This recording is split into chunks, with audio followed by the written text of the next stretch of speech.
Suzuki's V-Strom 800DE dressed up in quite a tasty looking rally kit. This is actually at the show here, so we'll try and get some B-roll of it. We'll go over to Suzuki in a moment and have a good look at it. But basically, I think one of their race teams, SR75 World Team Suzuki, has taken everything they know about off-road riding and tried to spec this bad boy up to make it even more off-road biased. It's not one you've had the delight of sampling, is it? But it's a bike I reviewed a while back. It's one that does well, and I've seen a little bit. I think one of the biggest advocates for it is Brake Magazine. If you've seen his YouTube channel. He actually just walked past. Oh. Yeah, it might even be in the media. Is that not him there?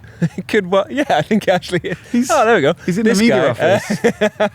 That I'm staring at right now. Yeah, I've seen him on it a lot, and he rides it very well. So yeah, it's it does a lot for their name, for their brand, and for that bike, and it's one of the really affordable or more affordable options if you want to get into it. So when I reviewed this bike, you're always trying to think of a snappy title for like a YouTube review or video. It helps with the performance and give it a bit of interest, sell it. I think I put something like, is it as good as it looks? Because I thought it was a cool looking bike. I got loads of comments of people saying it looks terrible, so hopefully at least as good as it looks. You've set the bar really low. I thought it's a cool looking bike. I've put a picture here for you just to refresh your mind. I agree. I think they went quite bold on the styling job, and I like that. A lot of people complained that Honda were too conservative with the Transalp, and I thought Suzuki at least gave it. No, I think they've done well. I think we've said this before, but for me, in terms of just a styling exercise, adventure bikes very rarely hit the mark for me. It's a hard one to get right, I think, and also they tend to have to sort of. I have to see them more for it to grow on me. It's not an instant. This is definitely a head grower, over heels I think. But I think it's a grower. It looks like a grower. Well, I've got some details here, so let's rattle through exactly what they've done to it. So they said that they've built upon a platform that's already the most off-road biased V-Strom they've ever built, really. But this one gets an AS3 sump guard, so a bit more protection underneath.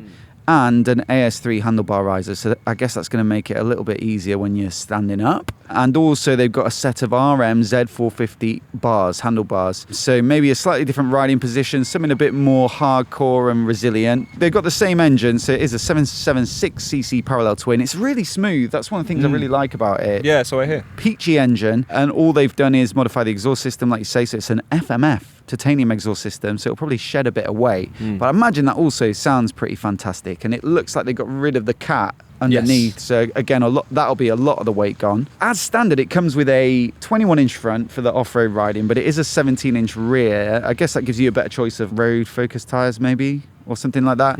This particular one, though, they've given it a touch more off-road bias with still a 21-incher at the front, but an 18 at the rear, and they're spoked wheels from NV, and then they're shod with Dunlop D209RR tyres and mousses. Are you into mousses?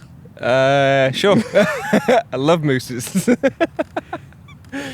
Do you know what a mousse is? No, I'm gonna. It's like this shows how big things, antlers, right? Yeah. No, instead of having tubes or air in there, it's like a foam. Oh.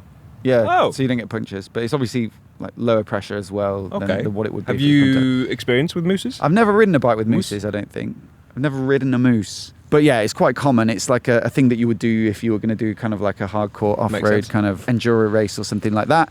And then the whole package is finished off with the SR75 Suzuki livery. I used to pronounce that as livery. And then somebody commented, like, that's not how it's said. And I've been doing it for years. And now every time I say livery, I'm like, I feel like a fraud. From GP Graphics, who I guess specialise in liveries. Liveries? I prefer livery now. Yeah. I think it looks quite good, doesn't it, that? Yeah, no, it does. I always think with this sort of thing, they should probably... you probably can go to GP Graphics and buy the sticker pack for your regular bike, but like maybe people don't want the super loud exhaust and the spoke wheels with mousses and the different tyres. They might just want to ride it on the road still. Yeah. But maybe just want it to look a bit more rally style, in which case I think the sticker pack would do the trick. Yeah. That's my cup of tea for adventure bikes. I think, it looks about as good as any others do it. So yeah.